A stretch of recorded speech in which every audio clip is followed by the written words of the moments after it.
Assalamualaikum warahmatullahi wabarakatuh. Kembali lagi dengan saya Muhammad Uzir Tauziri dengan NIM 2002 1030 3085. Di video kali ini saya akan mengkaji transportasi di Desa Tambak Dahan, Kecamatan Tambak Dahan, Kabupaten Subang. Perlu kita ketahui, transportasi kini sudah menjadi kebutuhan penting bagi manusia. Peranan transportasi pada pembangunan wilayah secara menyeluruh telah membawa dampak yang luar biasa, terutama pada hubungan antar berbagai wilayah atau aksesibilitas. Transportasi mencakup beberapa hal dalam kaitannya dengan perpindahan dari suatu tempat ke tempat lainnya, seperti infrastruktur jalan raya, moda transportasi, hingga pada manajemen pengelolaannya, yang dilakukan oleh pengambil kebijakan maupun perencana.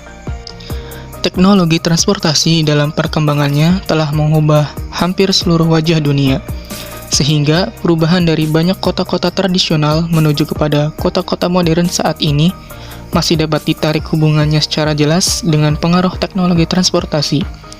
Maka transportasi sebagai jembatan perkembangan suatu wilayah hingga pada negara suatu bangsa sudah menjadi kebutuhan yang tidak dapat diabaikan lagi. Perhatian pada pengembangan sistem transportasi saat ini telah menjadi perhatian khusus dengan berbagai sudut pandang. Geografi secara umumnya adalah mengkaji tentang alam dan manusia serta keterkaitan keduanya.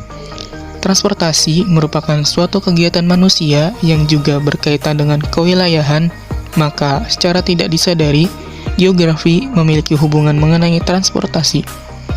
Transportasi yang berjalan tak lepas juga dari aspek sosial, ekonomi, politik, dan kewilayahan.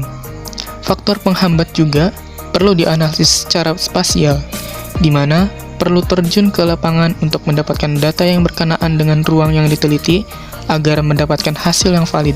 Transportasi sendiri mempunyai banyak fungsi bagi kehidupan manusia. Beberapa fungsi transportasi meliputi 1. Membantu pertumbuhan ekonomi dan perkembangan pembangunan suatu daerah atau negara. Yang kedua, meningkatkan pelayanan mobilitas penduduk dan sumber daya yang lain untuk mendukung pertumbuhan ekonomi dan sosial masyarakat. Yang ketiga, sarana masyarakat untuk saling berinteraksi. Yang terakhir, transportasi dapat menghindarkan adanya isolasi dan merangsang perkembangan pada semua bidang kehidupan, baik perdagangan, industri, maupun pertanian.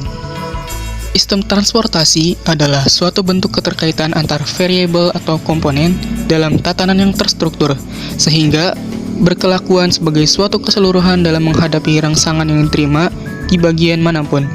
Jika suatu komponen yang lain atau keseluruhan, oleh karena itu, sistem transportasi adalah suatu bentuk keterkaitan dan keterikatan antar penumpang, barang, sarana dan prasarana yang berinteraksi dalam rangka perpindahan orang atau barang yang tercakup dalam tatanan baik secara alami maupun buatan. Sistem transportasi diselenggarakan dengan tujuan agar proses transportasi penumpang dan barang dapat dicapai secara optimal dalam ruang dan waktu tertentu dengan pertimbangan faktor keamanan, kenyamanan, kelancaran, dan efisiensi atas waktu dan biaya.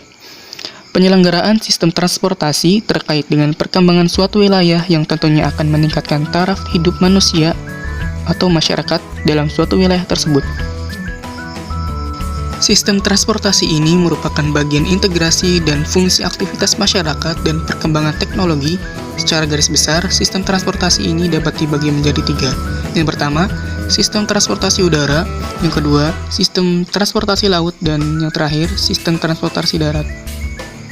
Pada kesempatan kali ini, saya Muhammad Uzir Tauziri akan mengobservasi transportasi yang berada di. Adapun hal-hal yang akan saya kaji mengenai transportasi di Desa Tambak Dahan, Kecamatan Tambak Dahan, Kabupaten Subang, yaitu yang pertama yaitu jenis-jenis sarana transportasi masyarakat Desa Tambak Dahan. Yang kedua, menghitung kendaraan yang keluar dan masuk di Desa Tambak Dahan. Yang ketiga, yaitu pengukuran jalan di Desa Tambak Dahan, yaitu lebar jalan raya, lebar bahu jalan, dan jarak antara bahu jalan ke rumah penduduk. Dan yang terakhir, mencari lokasi titik padat kendaraan di Desa Tambak Dahan, Kecamatan Tambak Dahan, dan perencanaan. Dan yang keempat, yaitu mencari lokasi titik padat kendaraan di Desa Tambak Dahan dan perencanaan pengembangannya. Perhitungan jumlah transportasi yang masuk dan keluar dari Desa Tambakdahan dilakukan dalam kurun waktu 1 bulan, setiap pagi, siang, dan sore hari. Dari hasil perhitungan ini, saya selaku observan mampu menghitung indeks harian dan mingguan di Desa Tambakdahan. Selain itu, saya selaku observan mampu menganalisis faktor-faktor yang membuat tingginya laju transportasi di Desa Tambakdahan berdasarkan data dari hasil penelitian dan analisis langsung. Untuk analisis yang pertama yaitu menghitung jumlah dan jenis kendaraan yang keluar dan masuk di Desa Tambakdahan. Penelitian atau analisis ini dilakukan per 1 jam di pagi hari, siang hari, dan sore hari selama kurun waktu 1 bulan. Untuk analisis yang kedua yaitu saya mengukur jalan di Desa Tambakdahan. Perlu diperhatikan, di saat analisis diharapkan berhati-hati di saat sedang mengukur lebar jalan agar tidak terjadi sesuatu yang tidak kita inginkan. Maka dari itu, proses pengukuran jalan hendaknya dilakukan pada saat kondisi jalan sedang sepi. Berdasarkan hasil pengukuran yang telah saya ukur dengan meteran, maka dapat kita ketahui lebar jalan di Desa Tambakdahan adalah 1,70 cm. Pengukuran selanjutnya yaitu mengukur lebar bahu jalan yang ada di Desa Tambakdahan. Berdasarkan pengukuran yang telah saya lakukan, lebar dari bahu jalan di Desa Tambakdahan sepanjang 40 cm. Pengukuran terakhir yang saya lakukan yaitu menghitung jarak antara rumah dari jalan. Adapun hasil perhitungan yang saya dapatkan yaitu sepanjang 80 cm.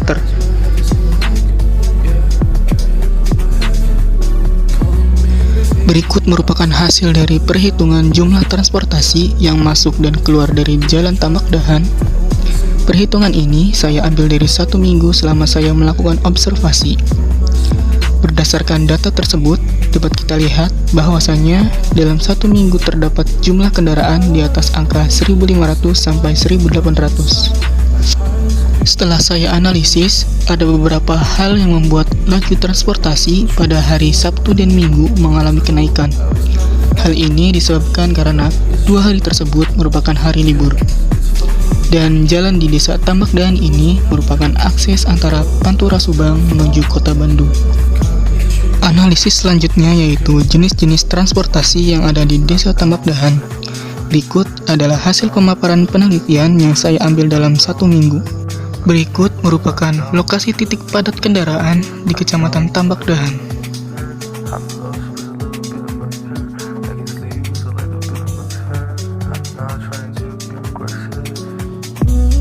Selanjutnya yaitu perencanaan pengembangan berdasarkan pelaksanaan kegiatan Dinas Perhubungan Kabupaten Subang, hasil telaahan terhadap tata ruang wilayah dan kajian lingkungan hidup strategis dapat dilihat sebagai berikut.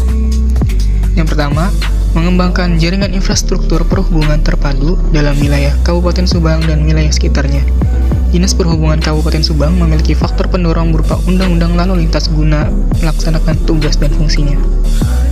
Dan yang kedua, mengurangi pencemaran udara dan bobot muat transportasi di jalan raya dengan hambatan penerapan sanksi yang tegas. Namun demikian, Dinas Perhubungan memiliki faktor pendorong berupa peningkatan pengujian kelayakan kendaraan dan penertiban kendaraan di jalan raya bersama pihak terkait.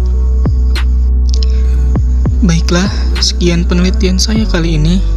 Sampai jumpa pada video saya berikutnya. Terima kasih.